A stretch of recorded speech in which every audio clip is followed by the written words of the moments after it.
Oh, pardon, excuse-moi. Je voulais pas qu'elle te tombe dessus. Bah voilà, ça commence. La caméra tombe sur mon chat. Donc salut à toi, bienvenue sur Vague d'amour. Alors je te fais cette vidéo par rapport à un retour que m'a fait l'inspectrice académique lors du contrôle, du dernier contrôle qu'on a eu pour mes deux enfants aînés. Du coup, c'était quelques éléments pour la demande d'autorisation pour tous les enfants qui commenceront l'instruction en famille en septembre avec le motif 4, donc pour l'intérêt supérieur de l'enfant. Ou pour une situation propre à l'enfant. Du coup, je te fais cette vidéo. Donc d'abord, je sais même pas si je t'ai dit bienvenue. Donc au cas où, bienvenue. Ici, tu es sur la chaîne Vague d'amour, donc une chaîne sur la parentalité, la pédagogie Montessori et l'instruction en famille. Parce que l'instruction en famille, c'est quelque chose qu'on fait depuis toujours, avant le Covid, etc. Et c'est la 4e année qu'on le fait. Donc...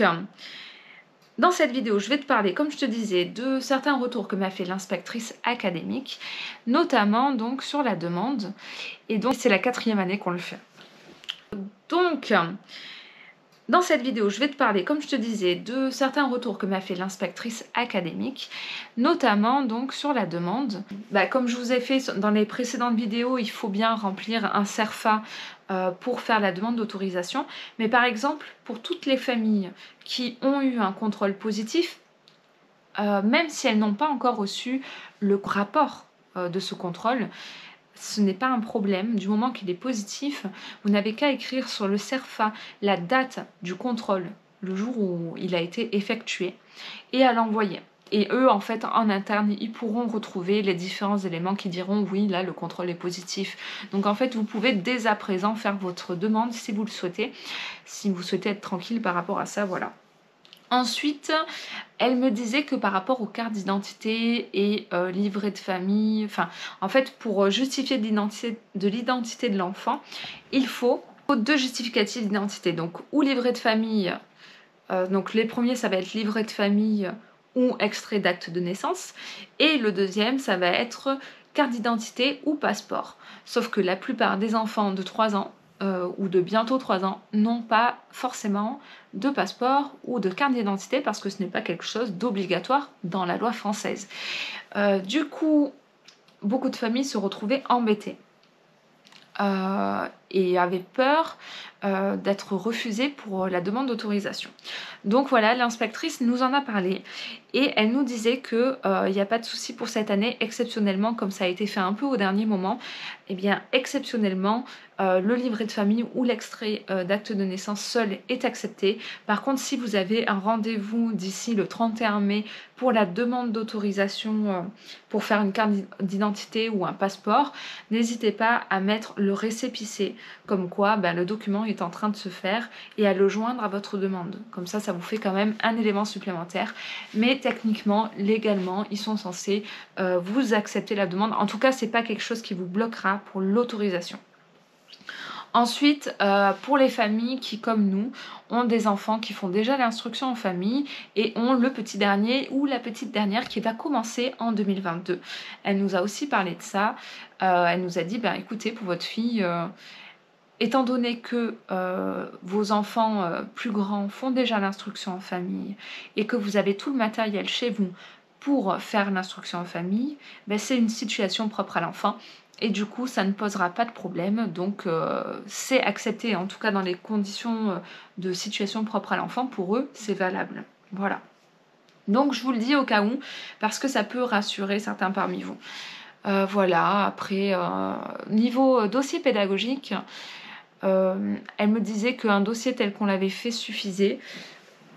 Alors, un dossier tel que j'ai fait en fait que j'ai donné une semaine avant le contrôle académique pour les 2 plus grands.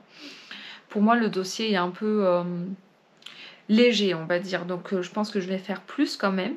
Et surtout, elle disait de ne pas oublier de mettre un emploi du temps. Pour eux, c'est important, c'est ce qu'ils attendent de voir. Donc voilà. L'importance de l'emploi du temps. Et en gros, moi, ce que j'avais fait, c'était expliquer notre choix d'instruction en famille, nos méthodes pédagogiques, mettre des photos qui illustrent de la vie quotidienne. Oui, ils aiment bien savoir, voilà, est-ce qu'il y aura des activités prévues, que ce soit sportives ou artistiques ou autres. Voilà, ça, pour eux, c'est important. Qu'est-ce qu'il y a encore? Pas grand-chose de plus en fait. Voilà, hein, montrer que vous connaissez peut-être le socle commun et que vous connaissez les attendus de cycle 1 et que pour un enfant de 3 ans, par exemple, vous savez très bien ce qu'il est demandé et que ce sera travaillé, quoi. Voilà, ils attendent pas beaucoup plus que ça. Voilà, voilà, je crois que c'est tout dans les différents éléments qu'elle m'a donnés. J'essaie de réfléchir 2 secondes, mais j'ai pas le souvenir d'autre chose.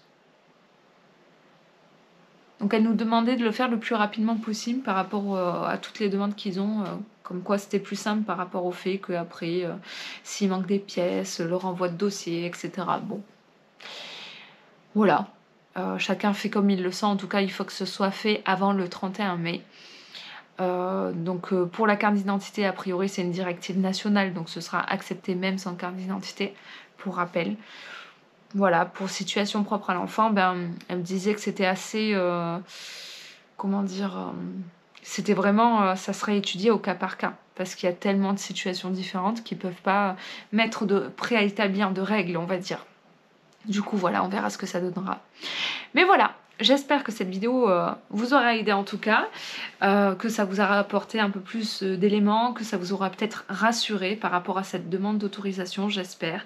En tout cas, moi, c'est vrai que d'avoir eu cette conversation avec elle et de voir un peu que, ben oui, c'était considéré comme situation propre à l'enfant, pour la carte d'identité aussi, que ça posait pas de problème, etc. Ben, personnellement, ça m'a rassurée. Niveau dossier, bon, a priori, voilà, le fait que ce soit pas non plus quelque chose de... De toute façon, il y a le détail des dossiers, de ce qui est demandé à l'intérieur, le détail est dans la loi. Mais voilà, c'est quand même rassurant de savoir qu'ils n'attendent pas quelque chose de 100 pages, voilà. Donc voilà, je voulais partager ça avec vous.